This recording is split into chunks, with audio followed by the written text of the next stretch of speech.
send me all your credit card details and PIN numbers and I'll look after that info for you.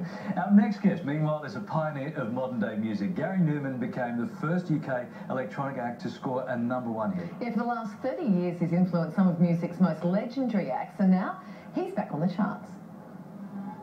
It was 1979 when British musician Gary Numan made waves with a new sound.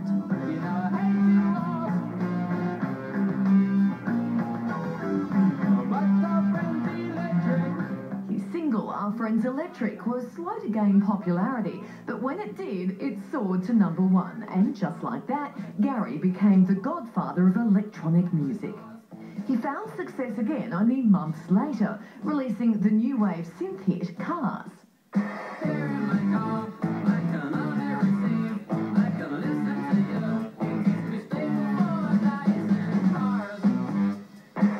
It peaked at #1 in the US, the UK and Canada.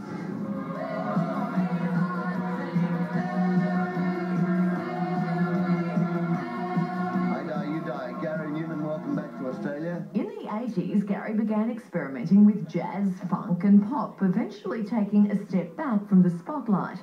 Despite that, his influence on music continued, with bands like Basement Jaxx and 9 Inch Nails covering his songs. Proving he's a true pioneer, the visionary has reinvented himself and his music. His latest album, Splinter, has landed on the British Top 20. And now he's back down under for his 3rd Australian tour. And Gary, who, by the way, just cringed through that whole flashback segment, joins us now. What a great treat for us. Welcome to the show. Thank you very much. You did Red Leather particularly well. Looking back over that, we got a mixed reaction from you on the couch there. There was some smiling, there was some cringing, there was some head in hands. Yeah, I guess anyone that's been around a long time is going to have moments, you know, which they're more proud of than others, I guess, and I'm certainly one of them.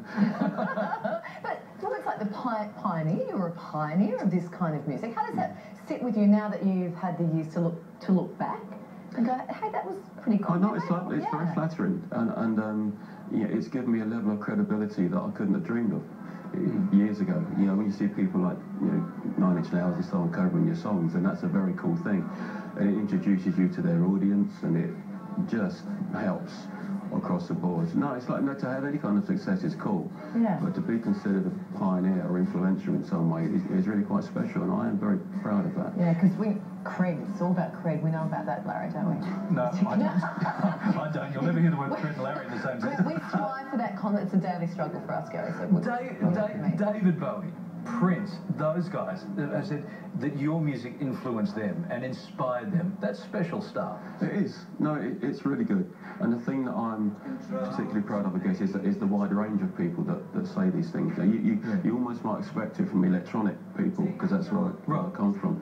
But it's gone beyond that, which is, I mean, it's great. And as I say, I'm very flattered by it. But you're only as good as your last album, so you've got to keep on doing it, or else you're just living on past glories. Sure. And I don't want that. Okay, well, speaking of that, you've got this latest album out. What inspired that, do you think? Where did that album come from? Well, unfortunately, I was diagnosed with depression. So it's not a very upbeat story. Well, I was diagnosed with depression in 2008, and I spent quite a few years trying to get through that. And then the cure for it is almost as troublesome as the illness itself. So when I was better and I was writing again, that was the thing that was most in my mind, so I wrote all about that. But I think because I wrote about it when I was getting better, it's more of an optimistic feel rather than sort of wallowing in it. Right. You're kind of talking about it objectively afterwards when you're feeling better, so it's all aggressive and powerful stuff, you know. I'm not bringing you down at the same time. No, it's so, that's good, isn't it? When you talk about an album that's about depression, it so paints the wrong picture. You know, yeah, you're sort of not rushing out to buy that. No, I'm really concerned about that. But it isn't. It's not a depressing album. It's quite the opposite. Now, 18 months ago, you relocated to the US with your wife and the tribe, right? The tribe. Now you called in some big guns to help you with your visa application. Yeah. Right? So who's on the list? You have to get these testimonial letters to tell the immigration people, and it's almost like worded for you. It essentially says that you're great. And it's really embarrassing. You've got to ask people, can you sign this? So I've got Trent Reznor did one, Dave Navarro did one, Alan Wilder did the Depeche Mode demo. I got some good mates, but it was embarrassing, I've got to be honest. Because the thing about that visa is you have to prove to the American government that you're one of a kind and you're unique and no one else can be you, and that would have been easy for you, right? Well, it's still because no one else can do you. 2.5 years to get it. You build up this massive portfolio of things. Yeah, people talk about you as being influential. That really helps. That's a good bonus. If you've got bigger walls like Grammys, you can just walk in. Yeah, right. Pretty much. I don't.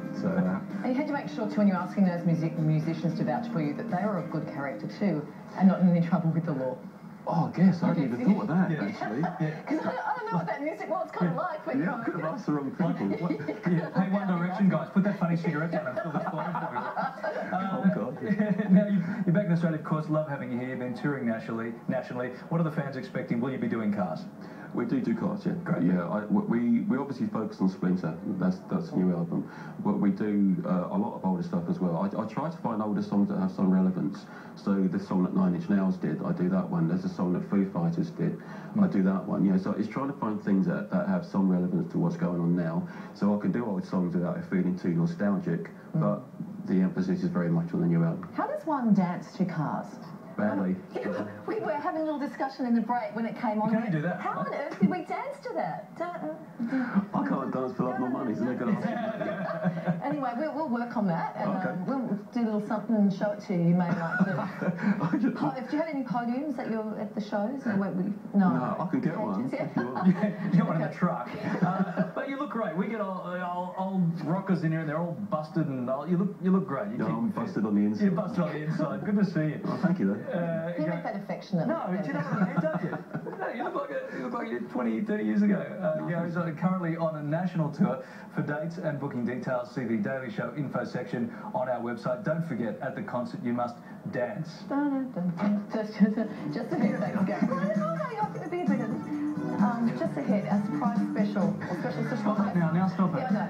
Sophie Monk is going to join us. She's got no idea what she's in for. I got the beat.